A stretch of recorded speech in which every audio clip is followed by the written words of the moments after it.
The morning I caught Karen rolling my rain barrels down the hill, I didn't know whether to laugh or explode. Those barrels weren't just any rain collectors, they'd been sitting under the pine trees all summer, gathering the kind of acidic runoff that would corrode anything it touched. By the time she discovered what she'd taken, her fancy water tanks were already destroyed. And trust me, this was just the beginning of a battle she would regret starting. Let us know where you're watching from today, and if you're new here, don't forget to like this video and subscribe to join our growing community. I've always believed a man's true peace lies where the noise of the world can't reach him. For me, that place is a weathered wooden cabin sitting on 3 acres of pine-covered hillside in the northern Rockies. The scent of pine needles and damp earth greets me each morning as I step onto my porch with a steaming mug of coffee. From up here, I can see a ribbon of dirt road winding through the valley. And on clear days, the snow-capped peaks gleam like silver against the blue sky. I built this cabin with my own 2 hands 15 years ago. Every plank, every nail, every corner of the place carries a memory. There's a deep satisfaction in knowing that no contractor or fancy company came in to design my life for me. I've kept it simple. There's no cable, no constant hum of traffic, no neighbor peeking through curtains every 5 minutes at least. That's how it used to be. Before Karen came along, my nearest neighbor was a mile away. And even then, we barely exchanged a wave. One of the best things I ever did was set up a rainwater collection system. I have a series of barrels lined up under the edge of my roof and a couple out near the pine grove. Some folks don't get it, but I've always liked using what nature gives me. The barrels fill up with clean mountain rain, and I use that water for cleaning, gardening, and sometimes even minor workshop tasks. Over the years, I learned that some of the runoff from pine needles can be slightly acidic, perfect for stripping rust from tools or cleaning stubborn stains off metal. It's not just about being practical, it's about being independent. I don't rely on some overpriced water delivery service or the grid. Out here, you learn to take care of yourself. I remember my dad telling me once, a man who can't make his own fire or collect his own water doesn't own his life, he's renting it. I've lived by that for a long time. This cabin was a sanctuary. I'd wake up to the sound of wind rushing through the trees and the chatter of squirrels fighting over pine cones. Afternoons were for chopping wood, fixing fences, or working on small projects in my workshop. I'd end the day with a quiet walk along the dirt path down to the creek, feeling the cool breeze roll off the water. Life was good, uncomplicated, steady, and mine. But the world has a way of sending trouble where it's least welcome. About 2 years ago, the land just beyond my southern fence line got sold off. The new owner was a woman named Karen, though. Trust me, the name isn't the worst thing about her. She didn't just move in, she brought her whole sense of suburban control with her. Within a month of her arrival, she had a clipboard in hand, marching up and down the road like she was running the place. She claimed she was reestablishing the HOA, something that had been long dead out here. I laughed when I heard it, thinking there was no way anyone would take her seriously. But Karen was the kind of person who thrived on control. She sent letters, real printed letters, telling me my cabin porch was not up to code. She complained about my woodpile looking unsightly, and even told me the barrels under my trees were illegal water containers. Illegal? I built this place on private land, with no HOA rules touching me. At least, that's what I thought. At first, I ignored her. I figured, like most busybodies, she'd run out of steam when no one fed her power trip. But Karen didn't slow down. If anything, she escalated. I'd catch her standing at my fence line with her phone out, snapping pictures of my property like some kind of self-appointed inspector. One morning, as I sipped my coffee, I saw her across the field, eyeing my rain barrels with that sharp, judgmental look. I didn't think much of it until the day I discovered she'd crossed the line. But that, as they say, is a story for the next part. Karen wasn't just a neighbor, she was a storm wrapped up in a pastel cardigan, ready to unleash chaos on anything that didn't fit her idea of order. The woman had a permanent scowl, as if the world was a messy room and she was the only one holding the mop. From the day she moved in, I noticed her walking around with that stiff posture, chin tilted up like she was inspecting the land for flaws. She had a brand new SUV that she parked at perfect angles, like she was in some kind of showroom. Her yard, in contrast to the rugged beauty of the mountain landscape. Looked like it belonged in a suburban catalog-trimmed bushes, little white decorative stones, and a tiny HOA rules keep a safe sign stuck right in the middle. I'll admit, it made me laugh the first time I saw it. Out here, nobody cared about HOA rules. We lived by nature's rules. If it snows, you shovel. If it rains, you stay dry. But Karen wasn't the kind to mind her own business. No, she had to be the sheriff, the judge, and the HOA president all rolled into one. She started with little suggestions, slipping notes under my gate like some passive-aggressive teenager. Your woodpile is stacked too close to the property line. Rain barrels attract mosquitoes. You should remove them. Your fence is leaning. It's not safe. I ignored most of it. I'd seen enough of these types before. The more you engage, the more they thrive. But Karen was relentless. I caught her one afternoon, leaning over my fence, taking photos of my rain barrels with her phone. "What are you doing on my property line?" I called out. I was standing on my porch with a rag in my hand, having just finished oiling some tools. She jumped a little, clearly not expecting me to see her. Then she straightened up and crossed her arms like she was in the right. "I'm documenting potential code violations," she said, her voice sharp but shaking slightly. "Code violations." I laughed. "Lady, this is private land. You don't get to make up rules here." Her eyes narrowed. "Actually, this whole area falls under an HOA agreement that was never dissolved. I'm just enforcing it for everyone's good." I wanted to ask her what everyone meant since she was the only neighbor within a mile, but I bit my tongue. I knew her type. They twisted every word you said. Instead, I just shook my head and went back to my tools. A week later, I found a printed letter taped to my gate. It had her name, HOA Secretary, typed underneath. She'd written a list of demands about my barrels, my porch, even the way my firewood was stacked. She ended it with a line that made me grin. "Failure to comply will result in HOA action." I tore it down and tossed it in the wood stove. If she thought I'd bow to her made-up rules, she was in for a shock. But Karen didn't take my silence well.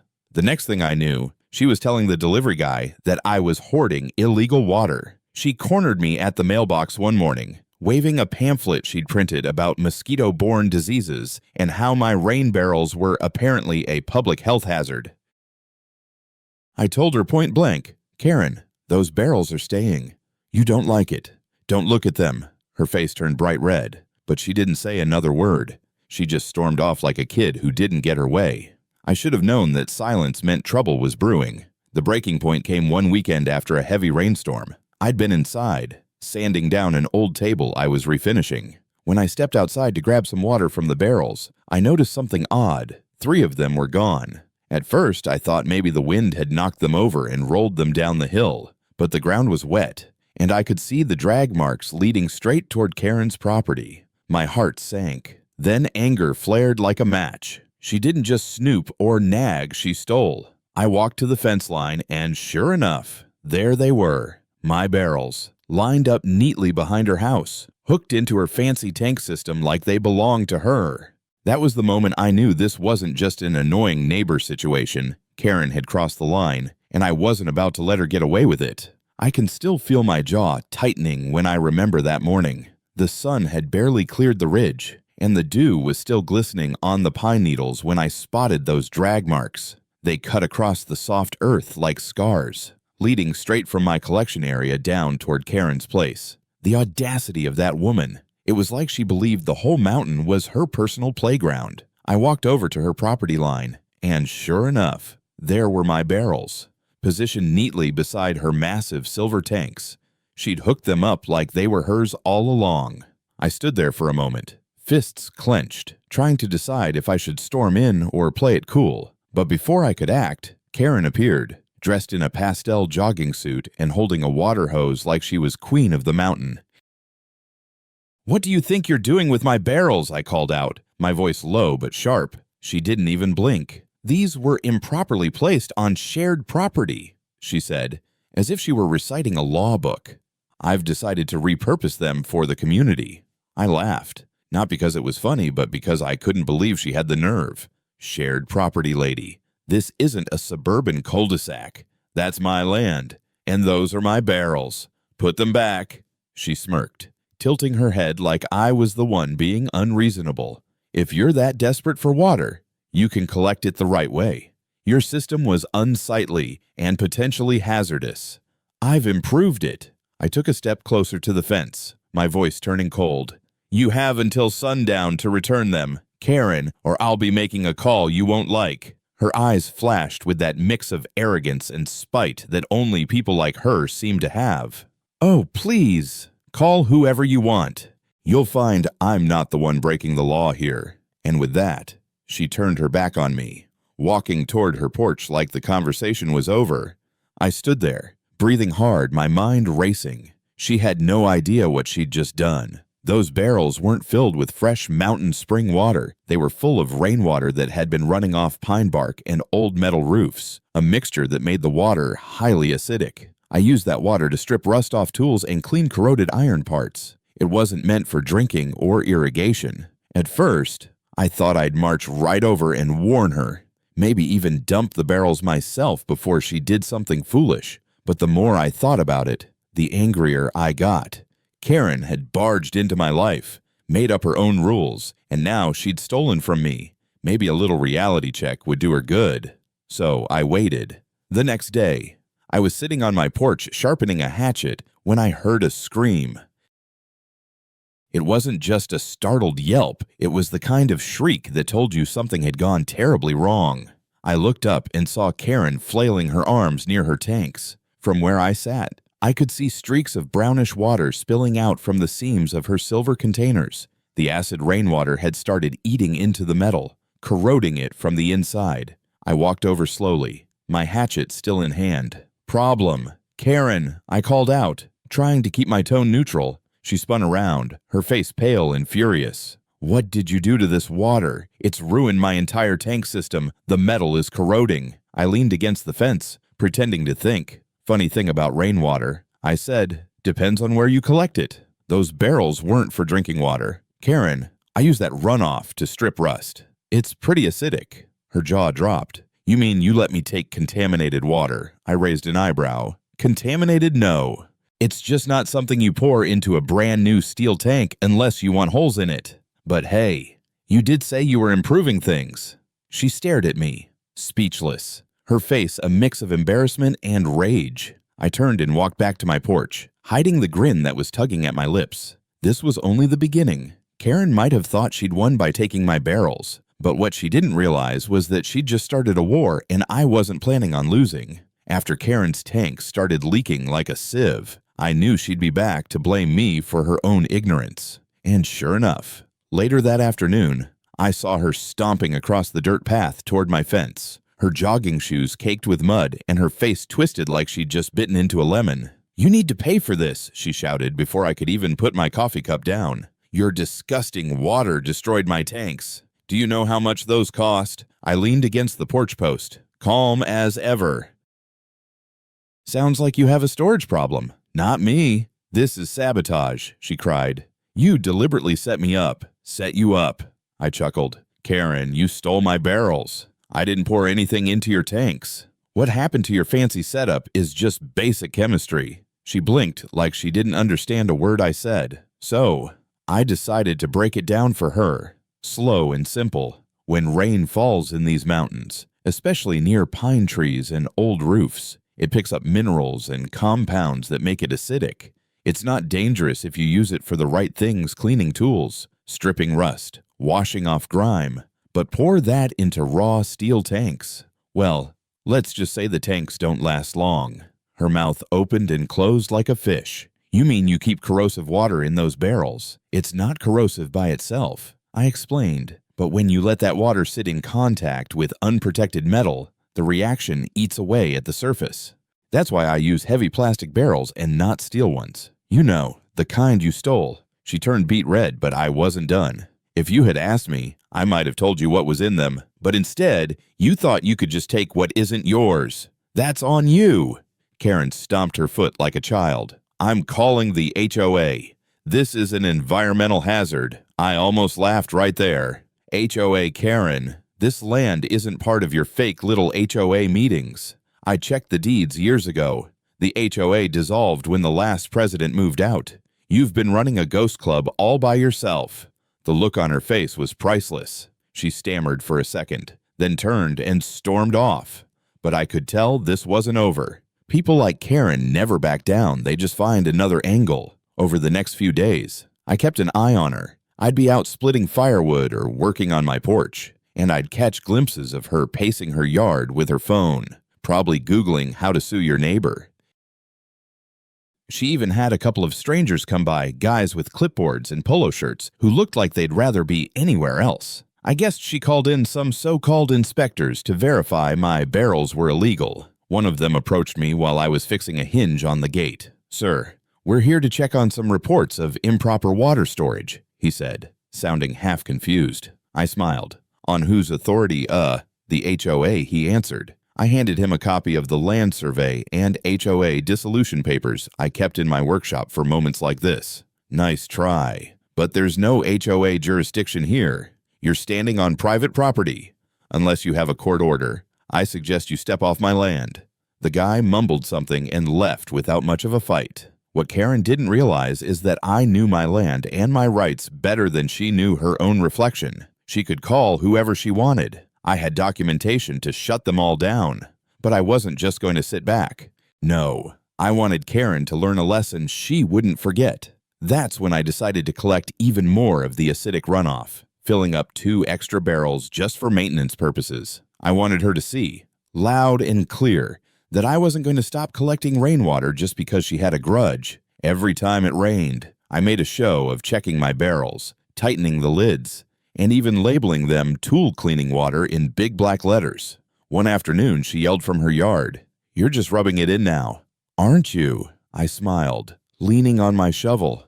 "No, Karen, I'm just minding my business. Maybe you should try it sometime." I could almost hear her grinding her teeth from across the fence. A week later, the situation with her tanks went from bad to worse. The acidic water had eaten through a few seams, and now her precious silver tanks were leaking like a busted fire hydrant. I heard her cussing and kicking at them early one morning, and I'll admit, I took my sweet time walking out to my porch, just to watch. She glared at me like I was the devil himself. "You'll pay for this," she snarled. "Funny," I said. "Last I checked, the thief pays for what they steal, not the other way around." Her face flushed crimson, but she had no comeback. She turned on her heel and marched back to her house, slamming the door so hard the windows rattled. I knew what was coming next. Karen was going to escalate, and if she wanted a fight, I was more than ready. The morning her tanks finally gave out is burned into my memory like a scene from a movie. It was early just after sunrise when I heard the unmistakable sound of metal splitting. At first, I thought it was a fallen tree branch or maybe the old fence gate creaking, but then I heard her scream. Not just any scream, it was the kind of wild, panicked shriek that makes the birds scatter out of the trees. I walked onto my porch, coffee mug in hand, and saw water shooting out of Karen's yard like a geyser. Her 2 gleaming silver tanks, the ones she'd been bragging about for weeks, were buckling under the pressure. Rusty brown streaks ran down their sides, and water gushed through jagged holes like someone had taken a shotgun to them. She was running around in her robe, frantically trying to jam towels into the leaks, but it was hopeless. I leaned on the porch railing, sipping my coffee, and called out, "Need a hand, Karen!" She froze, her hair sticking out in all directions, and glared at me like I'd caused an earthquake. "This is your fault!" she shouted, pointing at me with a soaked towel. "Your toxic water destroyed my tanks." I raised an eyebrow. "My toxic water? That's an interesting way to describe something you stole." "You tricked me. You knew I'd use that water," she yelled, her voice cracking. I shook my head, still calm. "Karen, I didn't trick you. I didn't ask you to take my barrels. You did that all on your own. What you're dealing with right now, that's called karma." She stomped her foot in the puddle, splashing herself even more. "This isn't over.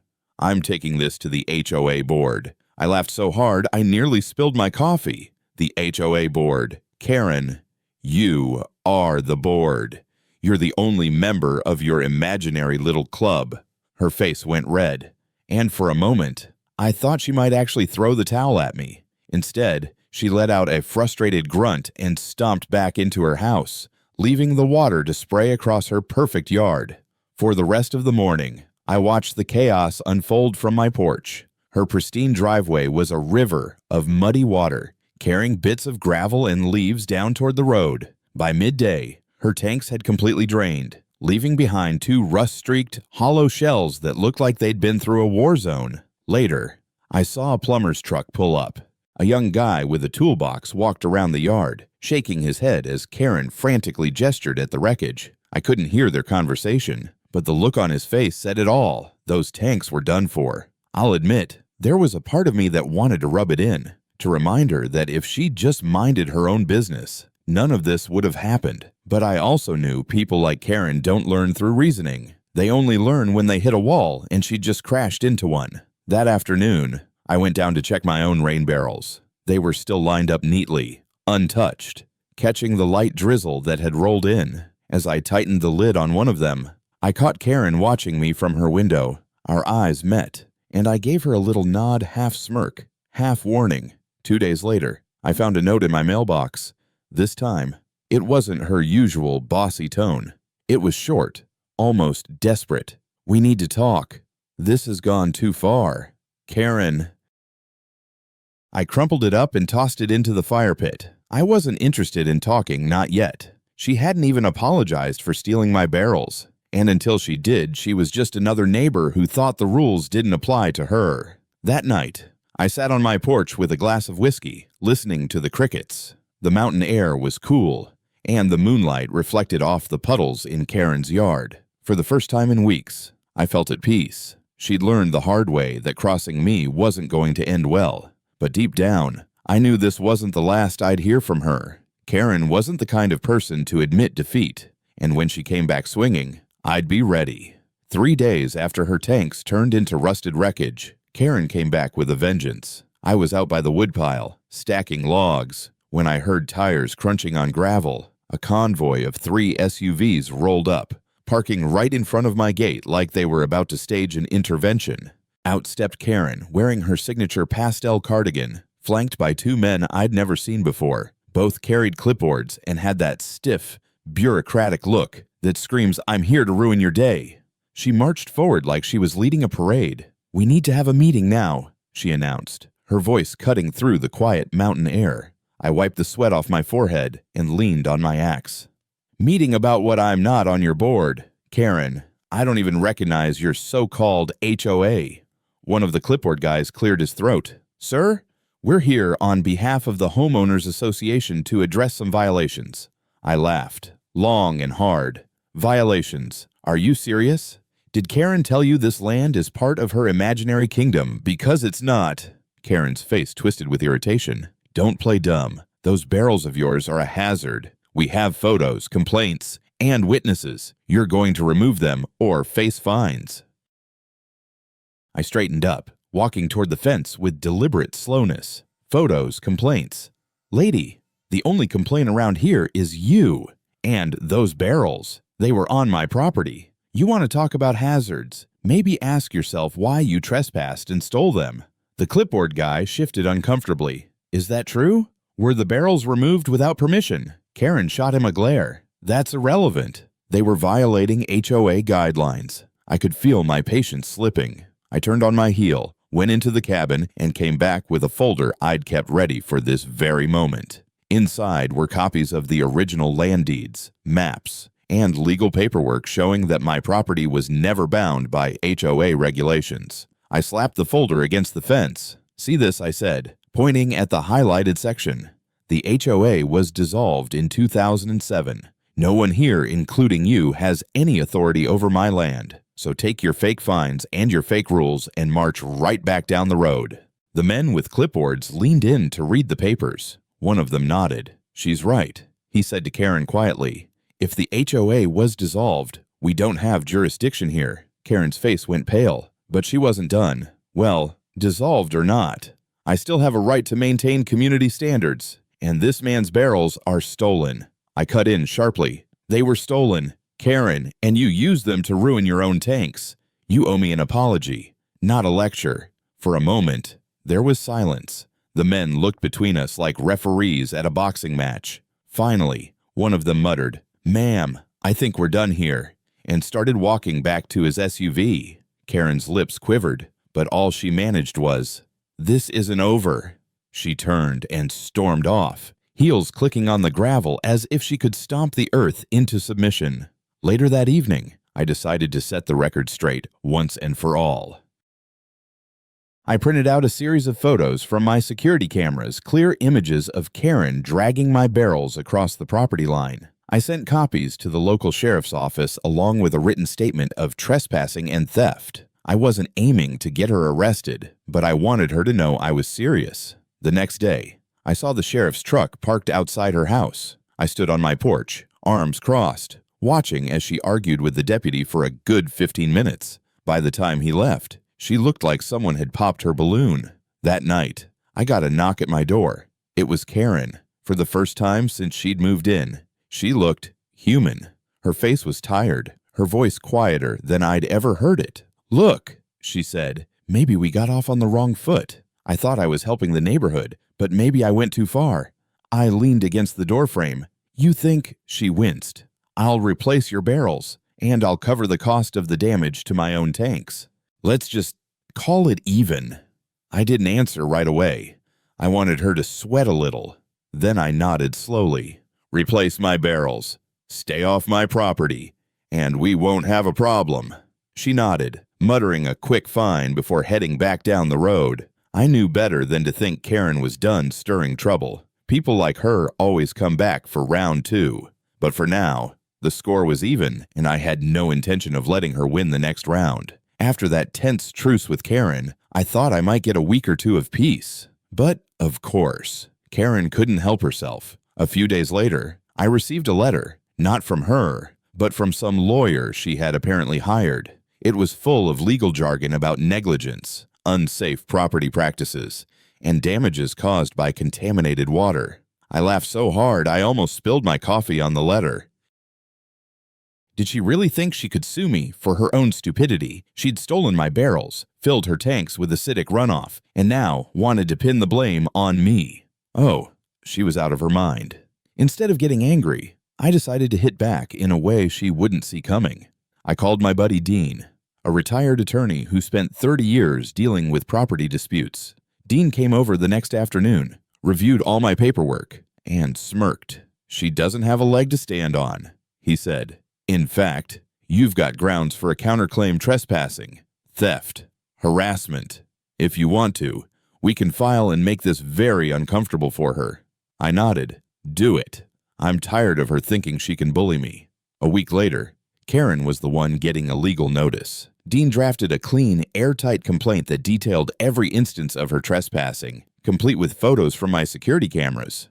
We also included the harassment letters, the fake HOA demands, and her unauthorized removal of my property. I didn't ask for a huge payout, just enough to cover the damage she'd done to my barrels and the hassle she caused me. The day she got the notice, I saw her storming around her yard like a caged animal. She called me every name in the book over the fence, but I didn't even look up. I just kept splitting wood, the crack of my axe drowning out her ranting. 2 weeks later, we had a mediation meeting at the county courthouse. Karen showed up dressed like she was attending a church luncheon, pearl necklace, pastel blazer, the works. She brought her lawyer, a young guy who looked like he regretted taking the case. Dean, calm and collected, laid out our evidence in neat stacks. When the mediator asked for Karen's side, she launched into a dramatic speech about protecting community standards and toxic water endangering public health. Dean let her talk, then pushed the photos of her dragging my barrels across the property line across the table. "Did you, or did you not, remove this man's property without permission?" the mediator asked. Karen's lawyer leaned in, whispering something that made her face go pale. She stammered, I was just enforcing the HOA rules." Dean smiled like a wolf. "The HOA was dissolved years ago. We have the dissolution documents, as well as the property deed showing my client's full ownership and rights. She had no legal authority to touch anything on his land." The mediator nodded, turning back to Karen. Ma'am, unless you can provide evidence of an active HOA or any valid ordinance that permits your actions, I strongly advise you to settle. By the end of the session, Karen agreed to pay for my damaged barrels and signed a written statement promising never to interfere with my property again. I could tell it burned her pride, but she had no choice. When I walked out of that courthouse, the air felt lighter. Dean clapped me on the back. "You handled that well," he said. "Feels good to finally shut her down." I replied, "But something tells me she's not going to give up that easily." Dean laughed. "Then we'll be ready for round 2, if there is one." Back at the cabin, I installed a new set of heavy-duty rain barrels, this time chaining them to concrete anchors just in case Karen decided to get any bright ideas. I even put up a motion-activated camera pointed straight at the collection area. If she so much as sneezed near my fence, I'd know. For the first time in months, I slept without worrying about what she might do next. And as I sat on my porch the next morning, sipping coffee while the sun rose over the mountains, I couldn't help but smile. Justice felt good. The days after the courthouse meeting were oddly quiet. For the first time since Karen had moved in, I could step outside without feeling her watchful eyes burning into me. No more notes taped to my gate, no fake HOA letters in my mailbox, and no constant nagging about community standards. It was as if the mountains themselves had taken a deep breath and settled back into their natural calm.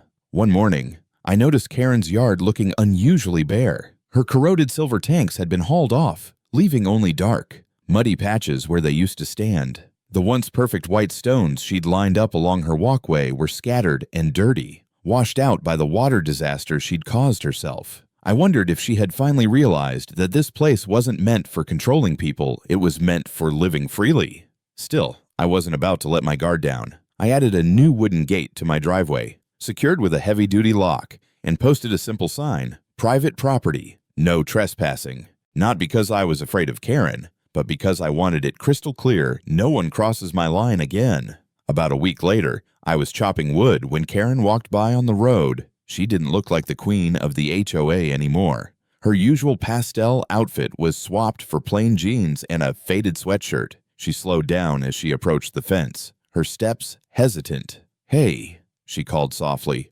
almost like she wasn't sure I'd respond. I set down the axe and looked at her. "Karen." She shifted her weight, hands in her pockets. I wanted to say I was wrong about all of it. The HOA stuff, the barrels, everything. I thought I was keeping order, but I guess I was just making enemies. I studied her for a moment, trying to gauge if this was another one of her tricks. But for the first time, I saw no arrogance, no fire, just exhaustion. "I appreciate you saying that," I said finally. "But understand this, if you'd just left me alone from the start, we wouldn't have gone through all this mess." She nodded, her eyes dropping to the ground. "I know. I'll keep my distance. I just wanted to make it right." "Then make it right by leaving me to live in peace," I said firmly. She nodded again and walked off without another word. As the weeks passed, the tension faded like snow melting under the spring sun. I spent my days working on small projects, building a new bench for the porch, repairing the old shed roof, and even setting up a better rain collection system with filters and sealed plastic tanks. This time, no one was going to touch my property without consequences. One evening, as I watched the sunset paint the mountains in shades of orange and pink, I felt a sense of satisfaction that I hadn't felt in years. It wasn't just about winning against Karen, it was about standing up for what's right, about showing that no self-appointed enforcer could take away the simple life I'd built here. I poured myself a glass of whiskey and sat on the porch steps, listening to the wind rustling through the pines. The mountains were quiet again. The stars began to appear one by one, like tiny lanterns in the sky. I thought back to my father's words, "A man's peace is worth fighting for." He was right. I'd fought and I'd won not just for my property, but for the principle that no one, not even someone like Karen, had the right to bully me out of my own life. If there's one thing I've learned from this ordeal, it's that people like Karen thrive on fear and compliance. The moment you stand your ground, they realize their power is just smoke and mirrors. So, to anyone out there dealing with a Karen of their own, don't let them dictate your life. Thanks for sticking with me through this story. If you enjoyed hearing how I handled this chaos, I'd love to know your thoughts. Let us know where you're watching from today. And if you're new here, don't forget to like this video and subscribe to join our growing community.